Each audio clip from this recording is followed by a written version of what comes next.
So, dear Secretary General Cormann, Director General Koo, Your Excellencies, distinguished guests and gentlemen, it is again my great pleasure to welcome you today to the residence of the Netherlands for the launch of the OECD-FAO Agricultural Outlook 2026 to 2035. And a special welcome to our colleagues from the OECD and FAO, to representatives of governments, to the private sector, academia, and civil society, and to all those that are joining us online this morning.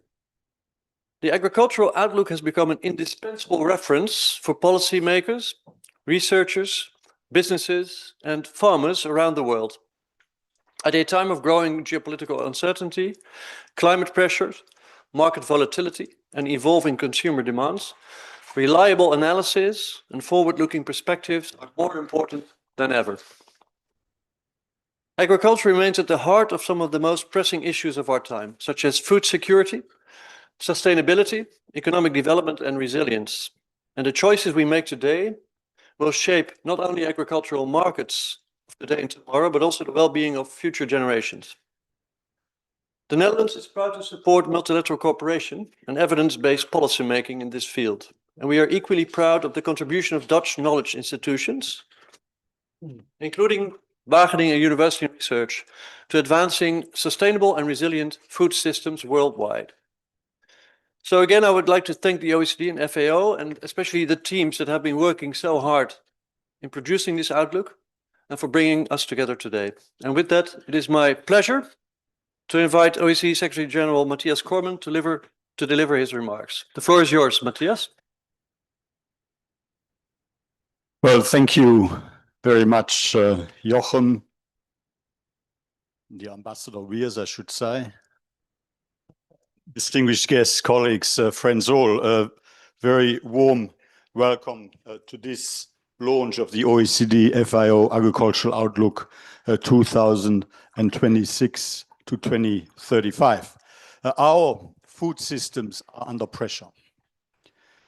Rising energy prices are driving production and distribution costs, the flow of fertilizer through the Strait of Hormuz, up to 1/3 of the usual global supply for some products has been severely disrupted, as we all are only too painfully aware of. Fertilizers are now more costly and hard to access. Urea prices more than doubled in the first 4 months of this year, and all this means more pressure on farmers, more expensive food, and greater risks for the world's most vulnerable. This year's OECD-FAO Agricultural Outlook helps us understand these pressures and how to respond to them in the best possible way. It makes one thing clear: even short-term price spikes can have significant impacts. Global grain production could drop by 0.9%, which sounds like very little, 0.9%. But that's about 26 million metric tons next year if energy prices return to the peaks seen earlier this year. To put that into perspective, that is the equivalent of Nigeria's total cereal production last year. In low-income countries, the drop could, in fact, reach 2.3%. Of course, the impact is not the same everywhere. Higher-income countries can more readily adapt. They can increase imports, they can draw down on existing stocks. But lower-income countries have fewer options. Households there spend more on food, so short-term price shocks hit harder and faster. Having said all of that, despite these near-term pressures, when we look across the next decade, what we see is that agricultural markets are actually on track for growth over this next decade. Global agricultural output is projected to grow by 13.3% by 2035, and once a lasting resolution to the ongoing and evolving conflict in the Middle East is achieved, prices are expected to stabilize. This will support improved diets and consumption growth, particularly in lower middle-income countries. For example, India and Southeast Asia are expected to drive close to 40% of global consumption growth by 2035 as they diversify beyond staple foods. But there are significant downside risks that remain from extreme weather, disease outbreaks, geopolitical tensions. All other things being equal, and if some of these risks are well managed, we expect a global average gross agricultural income per worker to increase by 9% by 2035, driven by productivity gains and broadly stable agricultural prices. However, if some of those risks are not well mitigated, real incomes for 1 in 4 farmers could drop by 3% by 2035. To get us on track for more resilient, sustainable agri-food systems, we see 3 priorities as standing out. First, boosting sustainable productivity growth. Productivity will be the most important driver of increased agricultural output in the years ahead, but that requires us to sustain momentum, continue to develop better seeds and breeding techniques, adopting precision agriculture methods, optimizing feeding and fertilizer use, unlocking new innovations. The remaining increase in production will come from expanding crop areas and livestock numbers. This could increase agricultural emissions by as much as 6.5% in the next decade, and it could put new pressure on fragile ecosystems. While there are no simple answers to this challenge, there are practical lessons we can draw from experience. Rotating crops and moving herds to improve soil recovery, practicing regenerative agriculture on underused or low productivity land, considering local breeds that are well adapted to climate conditions. The key is to keep building our knowledge and improving farmers' access to information on these techniques. Second, helping farmers better weather future shocks. This means continued investment in infrastructure and innovation to enable farmers to adjust more quickly.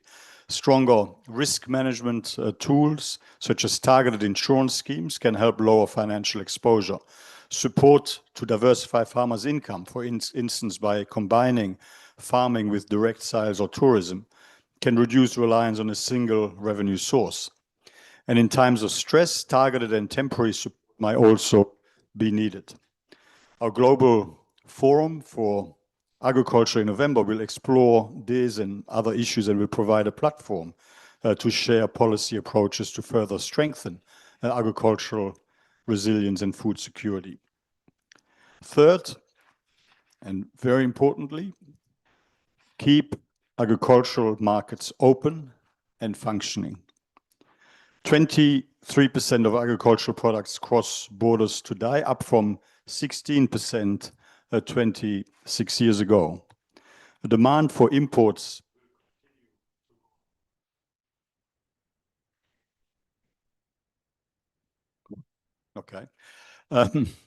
demand for imports will continue to go up in many regions. Sub-Saharan Africa's net imports could grow by 55% over the next decade.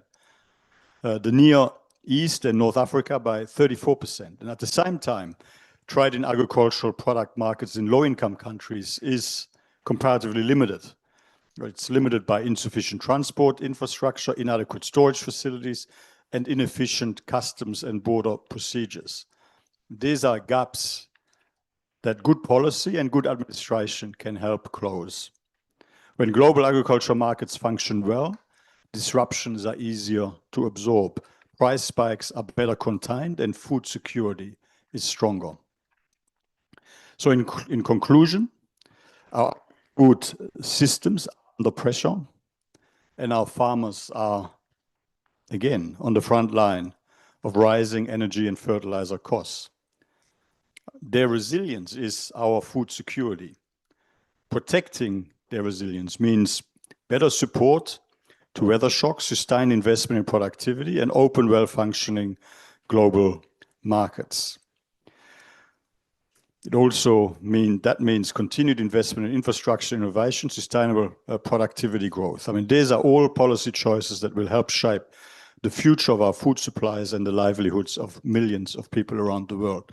Thank you so much again for joining us here today, and thank you for your interest in our 2026-2035 OECD-FAO Agricultural Outlook. Thank you.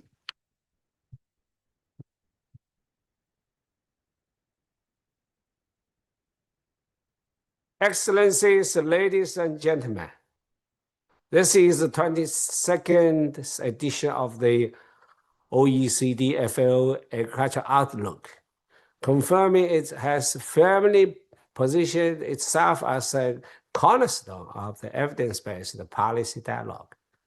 It reflects a strong and long-lasting partnership between FAO and OECD, and it sets out our shared forward-looking perspective on global agri-food markets.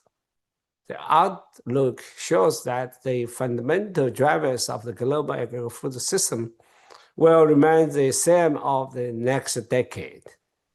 Production will continue to be driven by the productivity gain, while the rising incomes reshape the demand patterns towards more diversity and high-value diets. Together, this trend points to steady progress of the medium term. Yet this progress cannot be taken for granted. Alongside this mid-term trend, we face the immediate pressure from an evolving global environment that is becoming more complex, more uncertain, and more vulnerable to disruption. Recently, geopolitical development have affected the price of energy, fertilizer, and other agricultural input, and overall economic growth. The immediate effects are visible through the high costs, but the long-term impact will affect further production. When the fertilizer and energy costs rise together, the impact moves quickly into the planting decisions, input application rates, and food yields. If that pressure persists, the input shock becomes the production shock. Resilience must be built into development, not added afterwards. This is where the outlook's message becomes critical. Growth will continue to come primarily from the productivity gains, not from expanding natural resources use. The question is not only how much we produce, but how we produce it. Productivity-enhancing policy must deliver more than output. They must improve the efficiency, broaden inclusion, strengthen the resilience, and support sustainability. These are not additional objectives, they are the conditions for progress and fundamental for the transformation of global agri-food systems.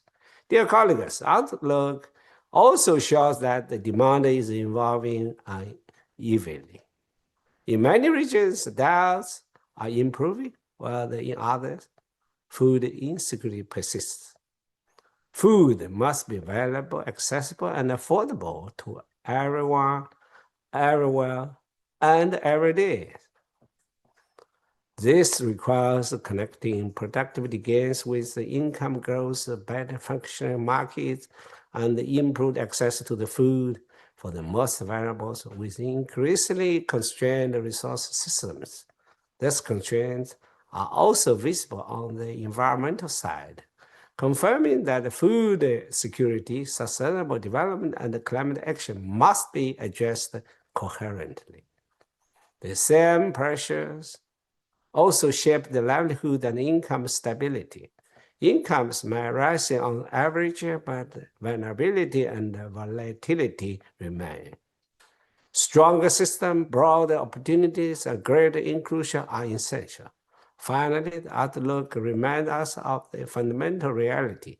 Agri-food systems are deeply interconnected. What happens in the one region is felt in the others. Disruption transmits quickly, and fragmentation carries real costs. Keeping agri-food market functioning, ensuring the smooth flow of the food and the input, and strengthening collaboration are key for food security and people's livelihood. The outlook provides us with evidence, directions, and basis for informed action. The challenges are big, but so too is the potential for opportunity when we address them innovatively and collectively. We need to continue working together to ensure the four better production, better nutrition, better environment, and better life, leaving no one behind. Thank you.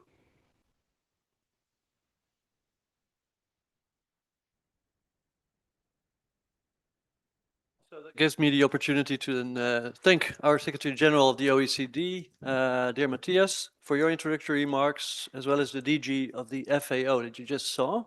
And now it's time to go to the actual presentation of the Outlook. So I invite Marion Jansen, Director of Trade and Agriculture at the OECD, to present the main findings of the report. If you are ready, Marion, the floor is yours. Have to see whether the mic is ready. Yes, the mic is ready too. So very pleased to be here today and provide some more insights about what you can find in this report that we are releasing today, the OECD-FAO Agricultural Outlook 2026-2035. Our reports look into projections into the future, projections for the next 10 years. But in this particular context, this report is also making a number of comments, a number of observations regarding fluctuations. And here's the first one. It was impossible for this report not to also look into what was happening in the Middle East. So here, one of the findings that is represented in the report, where the Secretary General informed you about what the kind of shocks we could see in terms of production levels as a result of energy price hikes because of the Middle East crisis. Here what you see is what could happen to prices in commodities. And we expect potentially significant price increases already this year for commodities like maize, wheat, rice, beef, pork, and poultry, but those price hikes could be even more important next year. Back to our traditional job, projecting the future. That's what you see here in the gray zone. When we project something stable. So here you see a line. We assume that there is some stability. Well, what does that stability look like? We expect it to actually be a continuation of current trends, rather with a downward trend. Over time, historically, we have seen commodity prices decrease with quite important decreases in the 70s, then 80s, now continued decreases in commodity prices, but at a slower rate. Back to flexibility. The increases that I just mentioned will be reflected, the projections that we have project the production growth, income growth also for farmers in all countries, high income countries, upper middle, lower income and low income countries. The world, we would see incomes for farmers and agricultural workers increase between the beginning of this century, the last 10 years, and the upcoming 10 years. But, and that's important, there's going to be fluctuations. So I would like you to look at that black line. That black line shows where incomes may be with a 25% chance. And what you see, and Secretary General Cormann already mentioned this, there's a 25% chance that farmers' incomes, agricultural workers' incomes in 10 years from now are lower than they are currently. And that reduction is above all in the high income countries, because there, that black bar is quite visibly below the light blue bar. So we expect incomes of agricultural workers to go up, workers in the agricultural sector, but if the fluctuations as we have seen them in recent years continue, then there is a 25% chance that incomes may actually be lower in 10 years than they are today. Back to the projections, to the stability. What were we projecting? We are projecting production to expand. You heard this before, by 13% over the next 10 years. Expansion everywhere, and in particular in sub-Saharan Africa and in Near East and Northern Africa. I say in particular because that's where you see this green diamonds, losange, highest. So that's where we expect the highest growth in production, but of course from a very low starting point. So production over general remains low there, but positive growth across all world regions. Income growth expected, production growth expected. This is expected to result in a further diversification of diets in certain parts of the world, in particular in upper middle income countries. What we would like to see when income grows, we would like to see nutrition move away from a focus on staple crops to have more vegetables and fruits, different types of fat, sweeteners, and animal products. That diversification, we will see it happen in upper middle income countries, also in lower middle income countries, but not in the low income countries. So there we are not where we would like to be. Last but not least, an important message in a context of instability. Open markets are more important than ever in order to stabilize markets in light of shocks, but also in order to bring food from where production and productivity increases are highest to where this is not the case. Important here, trends continue to continue the way they have been in recent years, with an exception in the Asian region, developed and East Asia, where we expect the net import dependency to slow down because of a reduction in demand. For the rest, net exportations continue to grow from the Latin American and Caribbean region and from OECD countries in Europe and in Northern America. I invite you to download the report here, and for any questions, please reach out to the colleagues who have been leading the preparations of this report, notably Hubertus Gay, who is in the room. Thank you for your attention.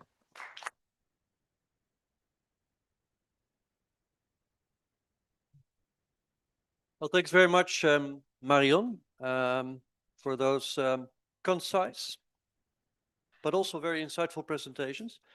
And we'll now take some more time to reflect on the implications of these findings from a global food security perspective. So I invite Maximo Torero, Chief Economist of the FAO. Do you want to go over there as well? Whatever you prefer, Maximo. Okay, the floor is yours. Okay, so thank you so much, and thank you so much, Director General, for being here. In my intervention, what I want to focus is more on the implications of the outlook, and especially in the context, as it was mentioned before, we're living in a context of volatility. So as shown in the presentation, growth in the agricultural sector over the coming decades will be primarily driven by sustained productivity growth under, very important to mention, stable real prices. Stable real prices. And that's something that we need to look at it carefully, because not necessarily will be the case, but when we map the trends, that's what we obtain.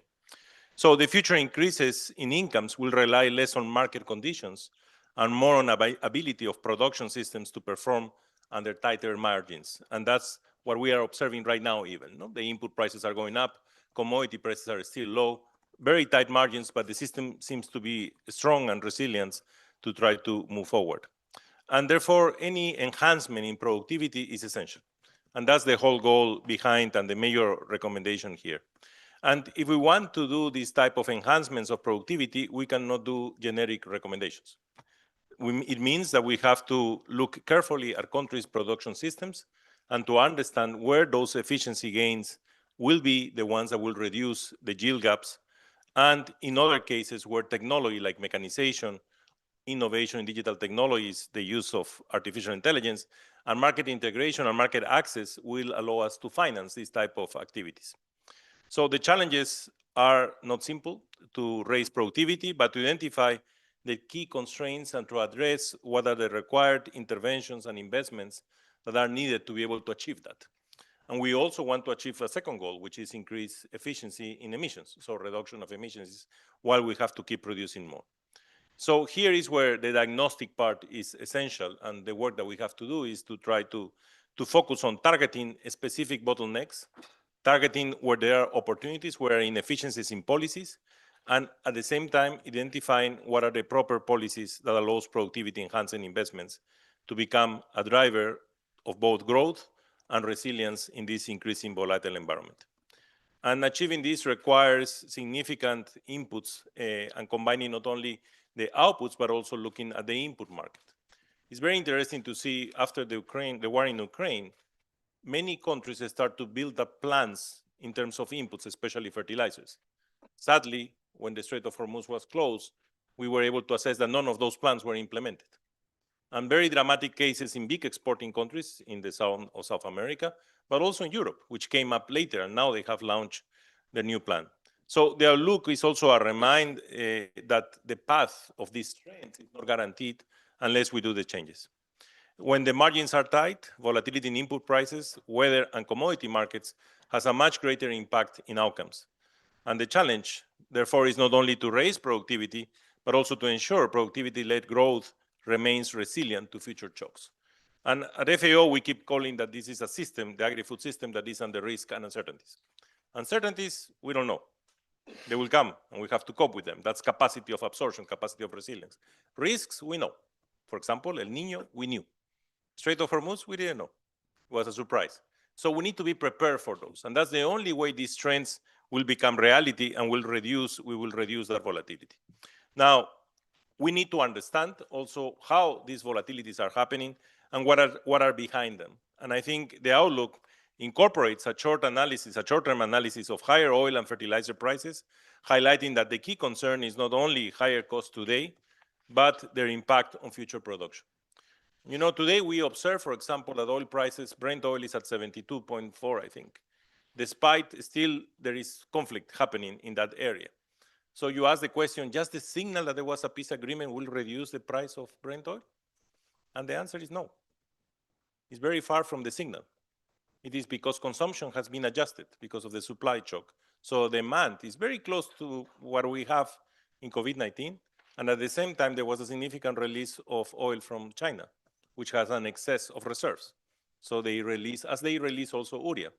So it's sometimes very complex to understand these dynamics of the markets, which are more complex.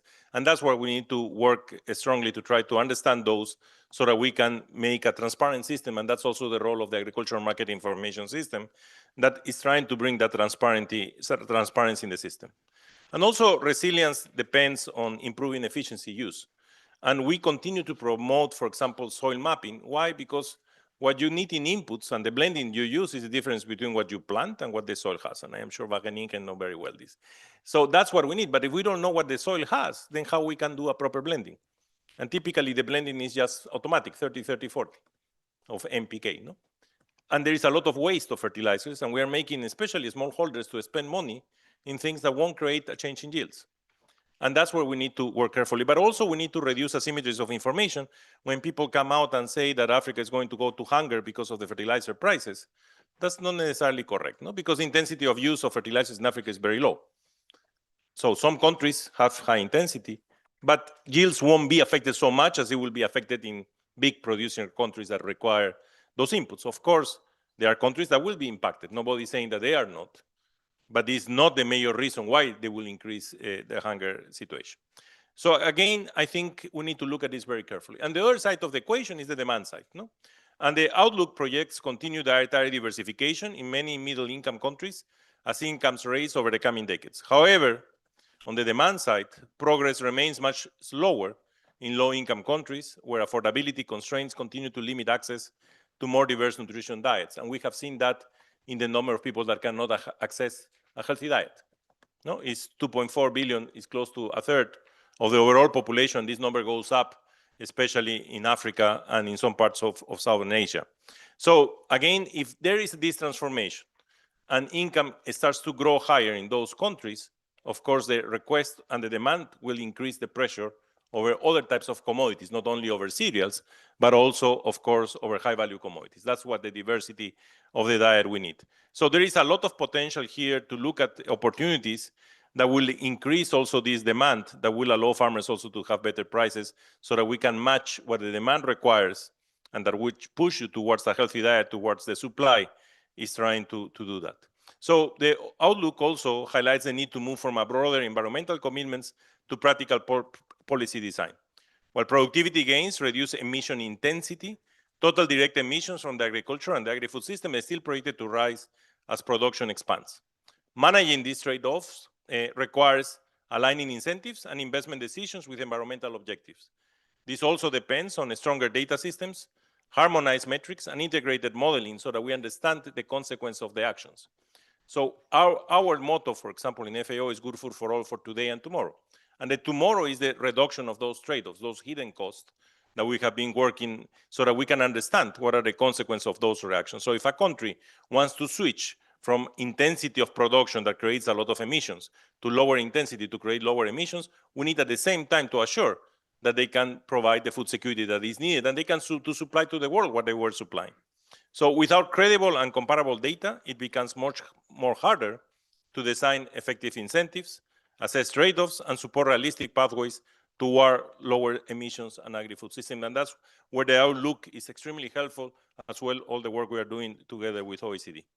Finally, the outlook confirms that trade will remain essential. And trade has been more complex now. It's more complex because of geopolitics. We are moving from supplies that are supply chains which are just in time to supply chains which are just in case. And that brings a lot of inefficiency to the world. And that is where we need to keep working very hard to try to not only looking at increasing access, but also to looking at the infrastructure and the logistical choke points.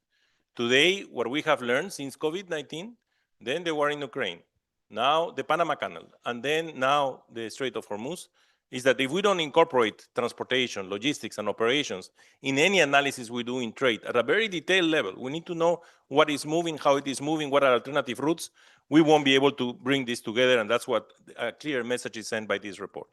So achieving sustainable food security will depend on how well we manage the interactions and trade-offs between production, consumption, and market systems and their increasingly binding constraints. This is where analytical work, evidence-based policies, and international cooperation must continue to focus, and we must not assume it's a given. Data is costly, and data gives us light. If we start switching off the lights by not providing resources for data, then we will be working in a darker world where we don't know where we are moving and what are the policies doing. So it's very important that we bring this up and we keep strengthening our cooperation and these capabilities of modeling and data that allow us to bring light to the process of decision, which today, with risk and uncertainties in the world, is even more important than in the past. Thank you.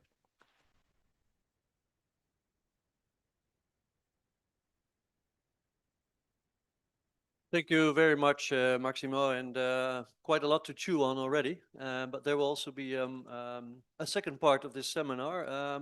One thing you said triggered me a bit about risks and uncertainties. To some extent, you can prepare for uncertainties as well by doing foresight, I would say. We can ask ourselves whether the Strait of Hormuz has now turned from an uncertainty into a risk, into the future. This all points to the importance of resilience, which was mentioned by the other speakers as well. And I just want to stress that everything we heard from all three speakers really stresses that there are policy choices to be made. Secondly, that we need knowledge and data, your last point, Maximo. And thirdly, international cooperation. So that's why we are here. So I want to thank all of you. I want to first thank all of the three speakers. Another round of applause, please. But I want to thank all of you who joined us for this morning's brief introduction, and also those of you who have joined us online. We really appreciate your interest in this important discussion. So this concludes the live stream event. I want to thank you and say goodbye to people that are online. And we will now take a short coffee break and then reconvene at 12 o'clock for the second part of our launch event with a panel discussion on perspectives on agriculture.